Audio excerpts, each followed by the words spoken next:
today's video vlog nga mga sir ay meron nga pala tayong bagong dating na pyesa. Ito nga pala yung RCB mags or RB6 na mags para sa Honda TMX 155 natin. So bali pang Wave 125 po ito at i-convert na lang natin siya. So nabili lang din natin sa Shopee ito. Bali mag-unboxing po tayo, no? At meron po tayong mga in-unboxing pang mga iba pang pyesa. So mapapanood nyo po yan sa previous build series natin or unboxing. So yung King Drag na swing arm tsaka yung handlebar, no? So bali ngayon mga sir, mag-unboxing tayo. So eto, papakita ko rin yung mga iba pang binili natin. So bale 6080 na Maxis. So parehong Maxis din yan mga sir. So ito yung model niya. Ayan. So tubeless. So ang isang pares nito or yung isang piraso nito ay nasa 1,000 siya mga sir, no? Ayan. So depende na lang din sa shop na pagbibilihan ninyo. So bale itong dalawang to ay nasa 2,000 na. Tapos ito yung pitong ikakabit natin, RCB na pito, kulay black. Ayan. So nasa 700 yata to, bali 8 mm po yung haba niya, no, or yung sukat niya. Ayan. So ito yung RB6 natin. So binili pa natin ito sa Shopee. So bali nasa 5,500 po siya mga sir. Ayan. So yung shipping fee niya ay 84 pesos lang, no? So matagal na tong item na to. So ngayon lang tayo nagkaroon ng time. So yung King of Drag CNC plus 3 nasa 2,760. Tapos yung King Drag 1,120, no? So kung gusto niyo bumili mga sir, ay meron po akong idadrop na link dyan sa baba para kapag gusto ninyong umorder ay rekta Shopee po kayo. Tapos gusto ko lang din i-promote itong mga sponsor natin. So pinadalhan tayo ng Cheap Philippines ng tire sealer. Ayan. So shoutout kay Cheap Philippines. Maraming salamat po. Ito po yung tire sealer and inflator po nila. Tsaka meron din po silang antibacterial deodorant. So pwede po ito pang motor, pang kotse at pang helmet po ninyo, no? Tapos ito po yung Egeas na intercom. So bali pinadalan tayo ng isang piraso. So nagre-request pa ako ng isa pa, no, para meron po tayong tutorial para kapag gusto ninyong bumili niyan ay magagawan po natin siya ng tutorial. So bali isang piraso lang po kasi ito. So isisingit ko na lang din yan sa vlog ko. So buksan ko na lang din para makita po ninyo yung laman, no. So bali ito yung Egeas intercom mga sir. So ito po yung nilalagay po ito sa helmet para kapag gusto nyo pong kausapin yung partner ninyo or gusto ninyong mag-play ng music habang naglo-long ride po kayo ay maganda po ito gamitin mga sir. Ayan, so ito po yung nasa loob. So may manual po siya. Ayan, tapos nakalagay po lahat ng information dito mga sir, no. So bali Egeas Q8 po siya mga sir. Ayan. Napakaganda nitong intercom na to. Tapos ito pa po yung mga kasama niya. So meron po siyang headphone, tapos microphone, and then naka USB type C na rin po siya. So bale dual purpose din po yung mounting nito. So pwedeng nakadikit, pwede rin sigurong naka-screw. Ayan. So gagawa na lang natin ng hiwalay na video to mga sir. Tapos meron pa po siyang eto, yung iba pang nakalagay, ayan. So, meron din po palang application ito. May pang iOS, tsaka Android. So, QC Pass na rin po siya mga sir. At ang kagandahan dito mga sir ay English po yung nakalagay dito mga sir, no? Ayan. So, bali ito yung intercom na pinadala sa atin. Ayan. So, napakaangas, no? So, bale, kausap ko na lang din yung nagpadala sa atin. So, inaasikaso na daw ng company yung isa pang kapares niyan. So ipapadala na lang din sa atin. So waiting na lang din ako para magawa natin siya ng tutorial. So isisingit ko na lang din tong video na to mga sir para ma-promote na rin natin si Egeas. So maraming salamat po boss sa tiwala po ninyo pati na rin sa company ninyo. So bali ito, naka plastic pa po siya, nakabalot pa ng bubble wrap, tapos handle with care, fragile. So ibig sabihin pwedeng may mabasag dito sa loob pagka may ganyan, or pwedeng may masira sa loob, no? So good job sa seller, no? Ayan, shoutout na rin sa seller dito sa Shopee. So pakita natin yung Shopee nito, kay Boys Toys Motorcycle Parts. So dito natin siya in order mga sir. So makikita natin kung legit talaga yung product nito, no. So bale ito po siya mga sir, 1k followers pa lang siya, no. Pero siya yung pinakamurang item dito sa Shopee na nakita ko. So canvas lang din. Hindi po ito sponsored mga sir, talagang binili ko ito. Hindi nagpabayad yung seller sa akin. So kung gusto nilang magpa-promote, yung mga may motor shop dyan sa Shopee, so pwede po kayo magpadala ng mga item, no, para ma-promote na rin natin yung Shopee ninyo. So let's go, mag-unboxing na tayo ng mugs natin para makita nyo na yung totoong itsura nya.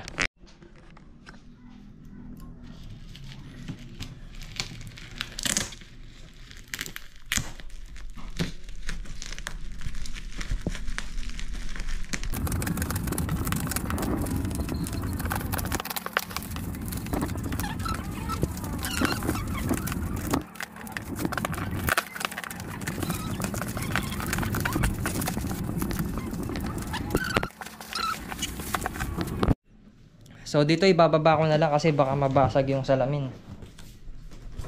Dito. Talagang balot na balot siya ng bubble wrap. Hirap buksan.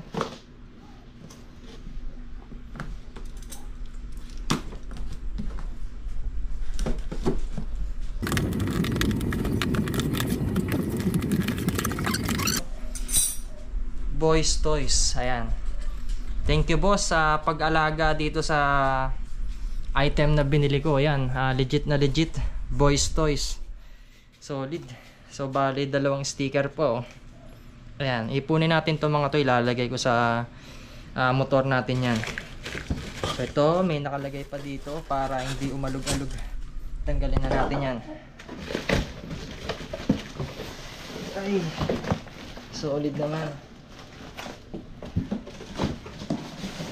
So wala nang laman, no. Yan, RCB baka naman. So dito meron siyang dust seal. Check natin. Angas naman ito.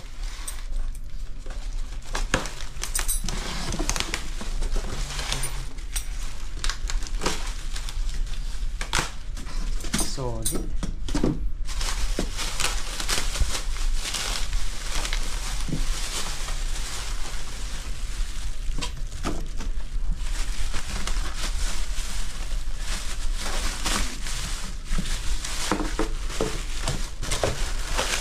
Ganda, oh. So ito may sticker pa ng RCB, oh. Ang dami. So meron din siyang manual, user manual, oh. Ayan. So ito talaga yung pinaka logo nila. Ito matagal na tong logong to, eh. So bale, ayan, ang dami, oh. Tatadta rin natin ang sticker yung motor natin yan. Tatago ko tong mga to. So bale ito yung harap niya mga sir.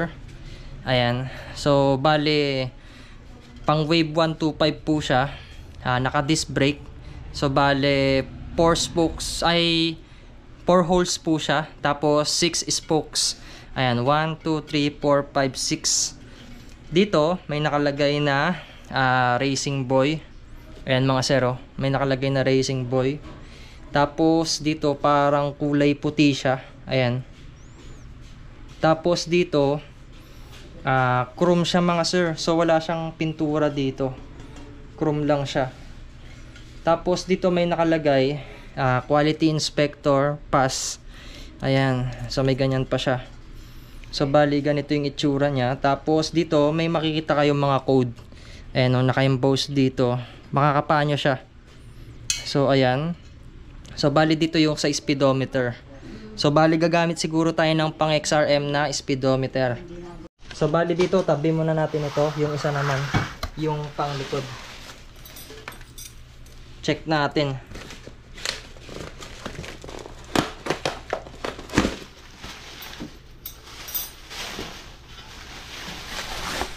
Ito yung pang likod. Bali drum brake sa likod. Ayan. Angas, oh.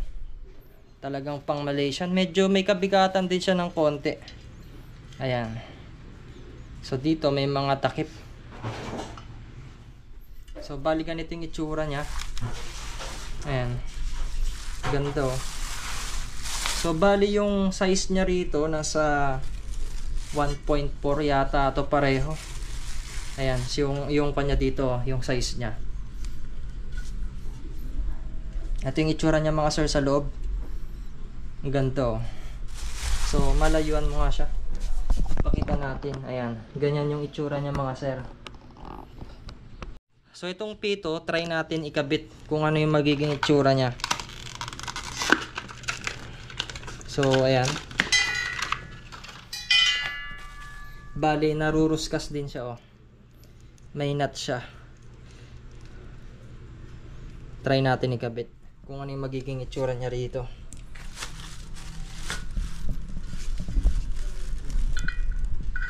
So pasok nyo lang dyan, tapos higpitan na natin to. Ayan. So ayan, try lang natin. So bali ganyan yung magiging itsura niya mga sir, oh. Napakaangas. So dapat pag ganyan yan. Ayan. Kasi kapag ka nandito yan, baka may tatamang something dito sa gilid. Kasi nakapaganyan yung motor eh. So umikot yan, nasubukan ko na. Kailangan nakapalabas siya. Nakaganyan yung ulo niya. Ayan, yung tube. Tapos try din natin dun sa kabila. Try natin lagyan ng pito. Siguro bukas ipapakabit ko yung gulong nito. Para makita natin yung tayo ng mags. So ito, kabit din natin. So dito naman, nandito kasi yung disc eh. So sa kabila nyo siya ilalagay. Ayan, nasa speedometer dapat. So pwede rin namang ganyan. Hindi naman siguro tatama dyan. Kung magbibig disc kayo, tatama siya. So pwede rin naman nakapasok na ganyan mga sir. Depende sa trip ninyo kung ano yung maganda. Ayan, so try lang natin. Ayan o, ang ganda. Napakaangas.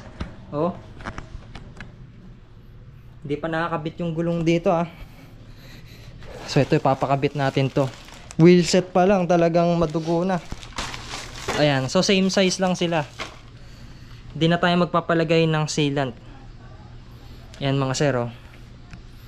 So ito, tatanggalin ko muna tong pito. Saka na natin pakabit bukas, minsaanan na. Baka matanggal kasi itong lock nya. Sayang naman kung mawawala. So ibabalik ko na lang ulit sa box. Tapos pa-install na natin tong gulong. So bale ito na yung mga naipon nating mga pyesa mga sir. So pakita ko lang ulit. Ayan. So para kapag gusto ninyong gumaya, ay may idea po kayo. So bali ito king drag na low mid rise. So katamtaman lang yung taas nya, tsaka yung pagka bend. Ayan. So king drag ito. So nasa 1120 ito mga sir. Di bali ilalagay ko yung link dyan sa baba mga sir, no? Tapos RB6. Ayan, kahit mga ganyan yan, okay lang yan kasi chrome naman. Tapos Maxxis na 6080. And then King of Drag Thailand na swing arm CNC plus 3. Tapos yung kapartner niya rin na Maxxis Star 6080 din. And then ito naman yung RCB Pito. Ayan, so yan pa lang yung mga nabibili natin mga sir. Medyo madugo talaga yung gagawin nating setup dito sa Pantra natin. So ngayon nga mga sir ay Holy Week. So wala na rin para tayong time niyan. Ipapakabit ko na rin pala yung gulong nito. Kasi after ng Holy Week, magtuturo na tayo sa school. Kasi ito lang yung bakasyon natin at free time. So ipapakabit ko na lang din to para unti-unti nang nabubuo yung Malaysian build natin na TMX 155. So ang mahalaga dito mga sir ay mabuo natin yung wheel set. Tsaka mapapinturahan natin yung chassis niyan. So ipapakabit na natin ito. Siguro yung mano-mano na lang hindi na tayo magpapa-machine, no? Kasi magaling naman yung mekaniko natin. Kahit na mano-mano ay hindi naman nasisira or nagkakaroon ng dent yung mugs natin. Ayan, tara, samahan ninyo ako at ipapakabit na natin itong gulong. So yun, ipapakabit na natin kay Boss Yano. Ano mo lalagyan, boss? Sa 155, boss. O Malaysian ko. Malaysian boss.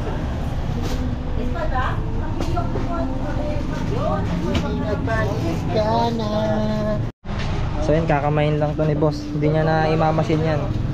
Pati yung saklik ko, yung RB5, siya rin yung bumanat dyan. Ayan, unboxing na ng Maxxis.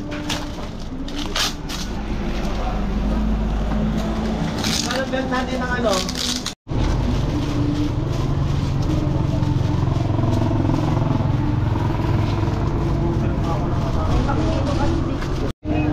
So dito papakabit na rin natin yung T2. Yan, RCB lahat yan.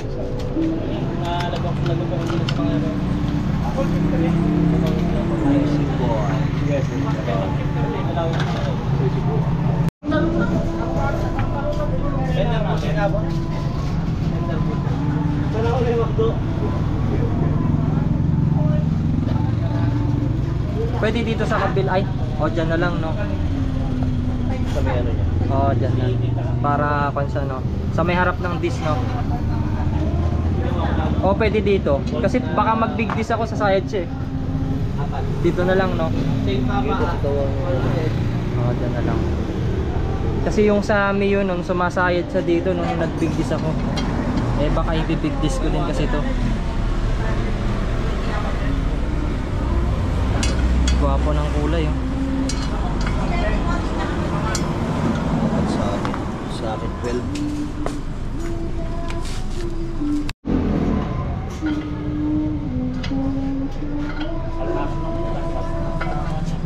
Dapat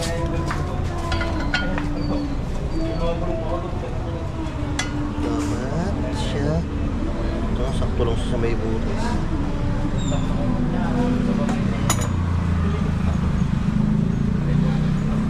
Bumili pala. Kailangan na yun. Malalaki. Oo.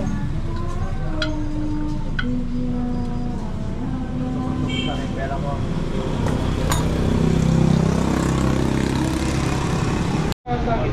Oo.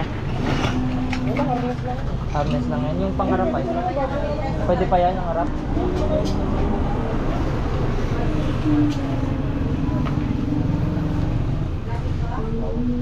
Tulad pa naman yun. So ito, nagka-canvas na rin pala tayo ng mga iba pang harness dito. So ito yung sa CDI Honda TMX 155, nasa 900 pesos daw to. Ayan. So luma na daw yung harness eh, sabi nung mekaniko ko. Kasi may mga ngat-ngat na ng daga. So papalitan din natin to niyan. So pag-ipunan na natin to sa susunod.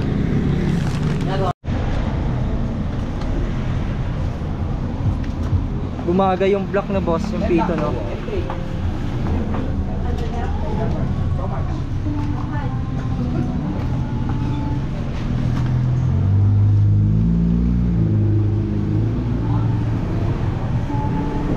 Mapapagastos pa ako dito sa sa likod, yung mga panel niya, pati bearing, no? First ka. Magkano na ulit yung bearing par? Isang daan isa. Toyo na yan? Dalawang sikot lang, boss lang. Dalawang sikpat lang, no? Oo, okay. Ayun, okay na agad, no? Kinamay lang ni boss yan, no? May upupan eh. Ayan. So pag gusto ninyo kabit ng gulong, punta lang kayo dito sa Paniki, tapat lang ng Adesa yan. Ayan. Ayun na, dalawang sikot lang yan ah. So iba, mahirapan pa sila, no? Manggigigil pa, eh. Wala pa sila ng gas-gas ah. Mabubusit pa yung customer, no?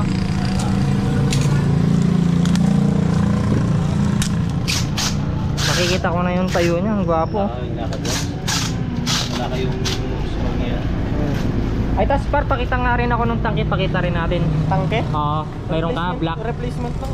Replacement lang yun. Hindi Mas sa maganda susunod yung na lang. original ang bilhin. Magkano yung original? Nagre-range siya ng 3K mahigit mga 3K, siguro nasa 3.5. 3.5. Kailan kayo magkaka-stock nun ay? Ewan ko lang kung may makukuha sa ano, sa pinag-orderan nila. Matagal pa no, mahirap kasi pyesa ng 1.5 na. Lalo pag Kaya nga. Ito, ipag-reserve mo na ako nito no. Para pagpan, ordering ko na yan.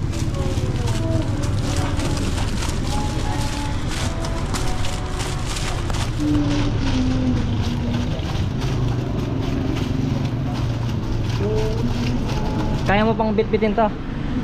Sure ka? Tol. Shoutout sa mekaniko natin, tol. Diyan ko na lang ilalagay, tol. Sige, tol. kabilaan sila, boss. O Pareho na muna lang din dito, boss. Kung saan siya nakapag ano. Dito na lang din sa kwan. Kaliwa. Di bali, wala na yung tatama dyan.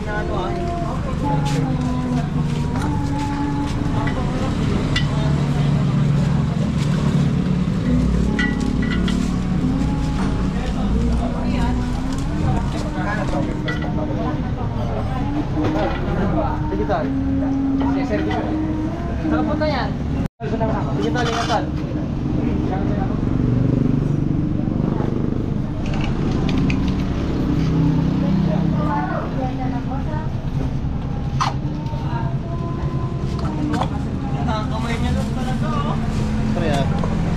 Nakamay lang, no?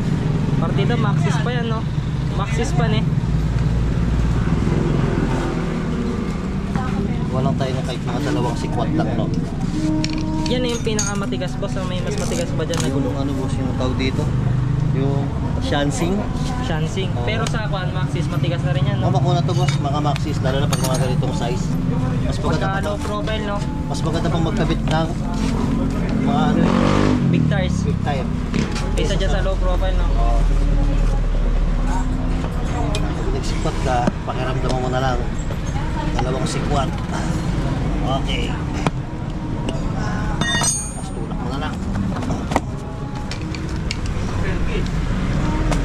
Pakita natin, baka sabihin nila may damage yung gilid. Sa loob ang sikwat, pakiramdaman mo lang.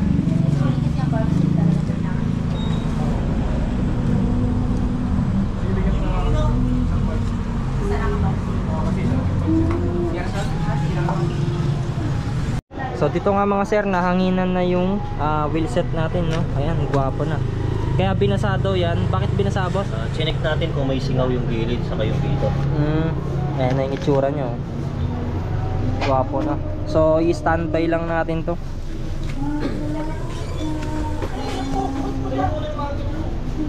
So dito nga mga sir, kakauwi lang natin. At napakabit na nga natin yung RB6 natin, yung gulong at yung pito, no? So bali ganito na yung itsura niya mga sir. Ayan, para kapag gagawin na yung motor niyan, isang salpakan na lang, no? Ayan, so pakita ko lang din yung itsura niya. Ganito na po yung magiging itsura niya kapag nakabit na yung low profile na gulong. Ayan, 60-80. So dito din 60-80 din yung harap. Napakaangas mga sir, oh. Napakagwapo. So ayan, napaka ganda ng tindig. Lumabas yung pagka silver niya and white. Tapos bumagay pa syempre yung RCB na pito. Ayan. So ito rin yung pito niya. Napakaganda mga sir. Talagang satisfied ako dito sa nabili natin, no? So na-imagine ko na kung ano na yung tayo nung Honda TMX 155 natin yan. So hindi muna natin siya ipapakabit ngayon sa motor kasi kailangan pang ma-repaint yung chassis. At i-update ko na lang po kayo dito sa build series natin mga sir. At kapag gusto ninyong bumili ng mga ganitong pyesa mga sir, kung interested kayo dun sa pinagbilian ko, mag-iwan po ako ng link dyan sa baba, sa pin comment at dyan sa description box, para kapag kakinlik nyo po yan ay rekta Shopee na po kayo mga sir, no? At dito na nga po magtatapos yung video vlog unboxing natin at installation ng gulong sa RB6. At huwag nyo sana kakalimutan na mag-subscribe sa channel natin and i-click yung notification bell para sa tuwing nag-upload po tayo ay lagi kayong ma-notify at lagi kayong updated. And thanks for watching.